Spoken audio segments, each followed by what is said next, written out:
JJ Abrams is our next piece of news. He was recently in an interview with Collider where he stated that, quote unquote, working on pre existing franchises is a double edged sword. Now, I am rocking, if you're not on YouTube, I am rocking a Star Wars The Rise of Skywalker t shirt in support of JJ Abrams.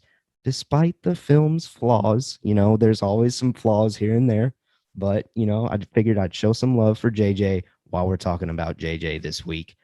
First thing that I wanted to do, well, first of all, if you want to go check out the full interview, go hop over to Collider. I'm sure they've got it somewhere, but we're just going to break down three of his direct quotes.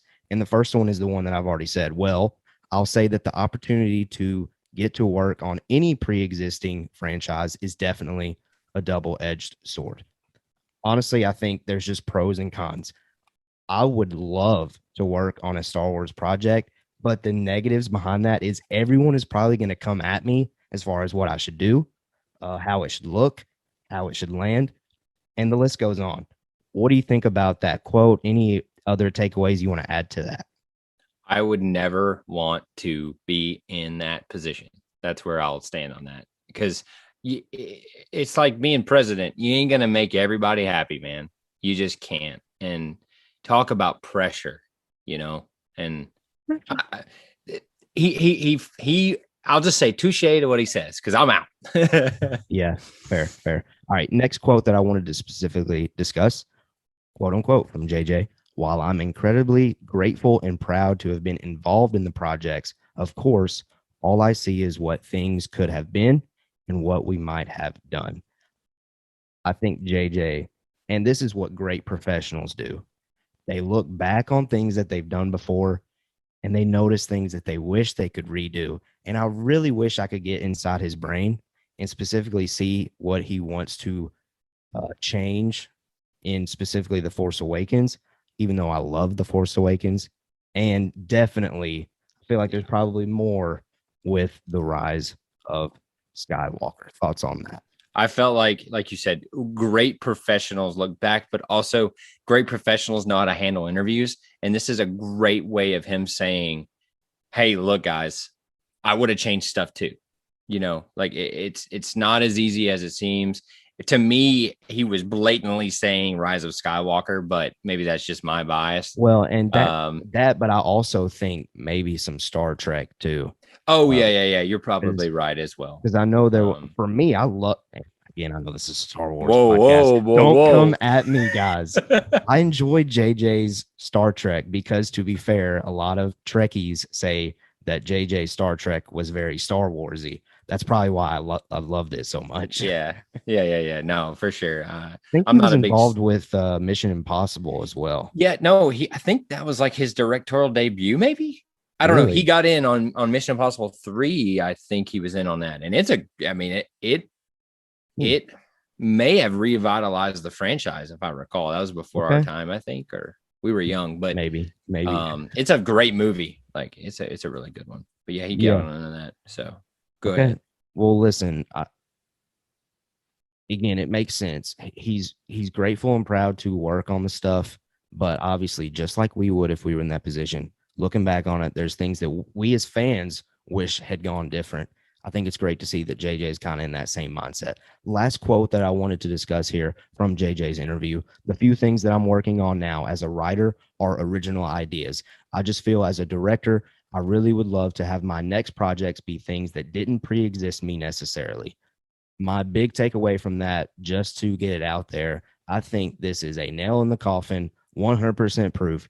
JJ is not coming back to Star Wars. I think he is over that period of his career, even if they come at him with a big bucks. And I don't think they're even going to do that at this point. I think they've moved on now.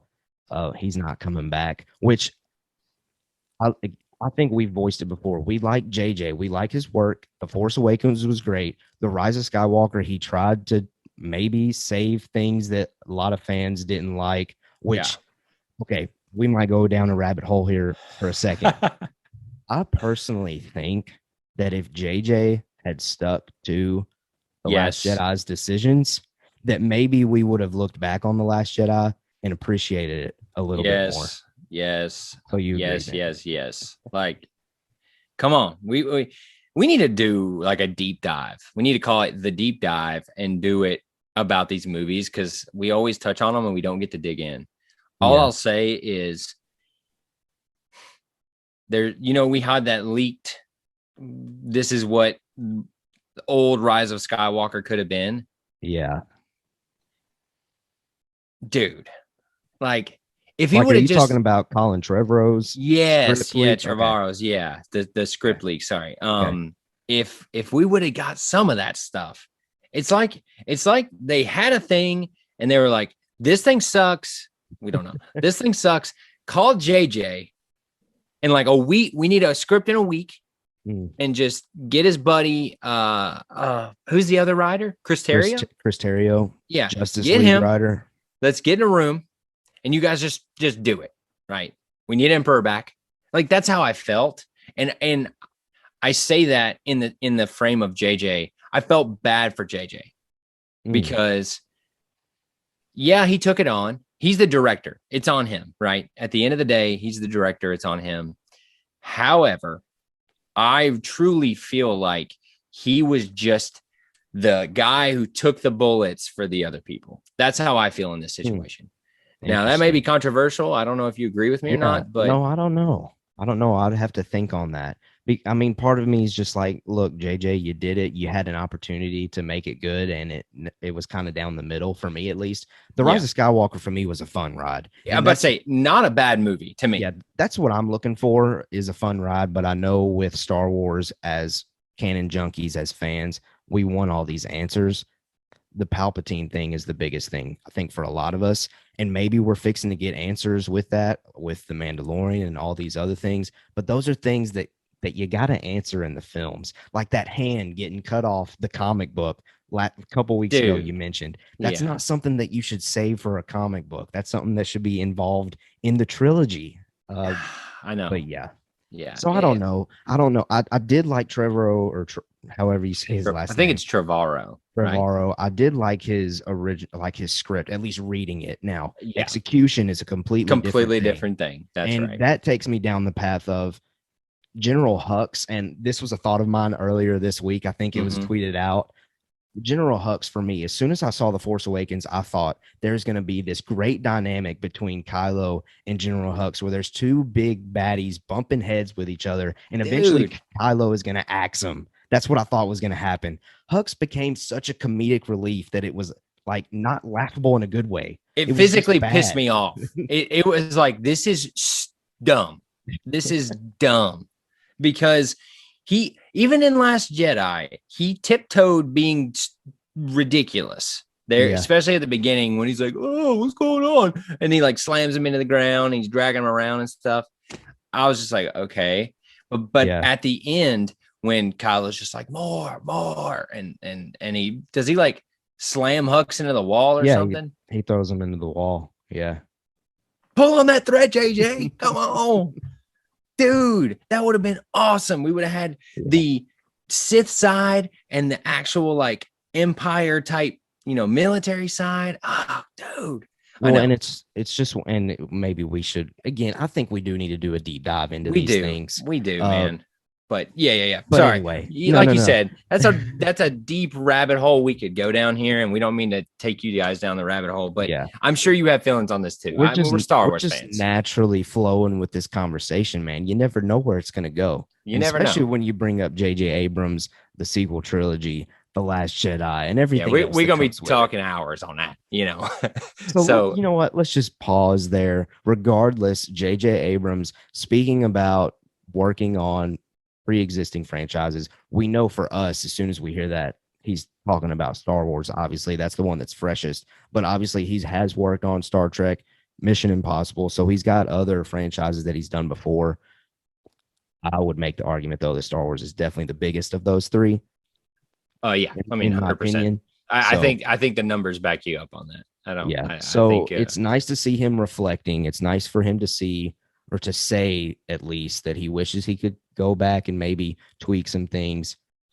I don't know. It's just one of those things that we have to be A-okay with and just move on from, honestly. That's where I'm at. Like, I know the sequels have negatives, but I'm just kind of ready to move on and I enjoy the agree. positive stuff that we've got now. And I think it's going to end up being very prequel-ish for, I think it was last week, I talked about Avery and Ray and the outlook of the kids.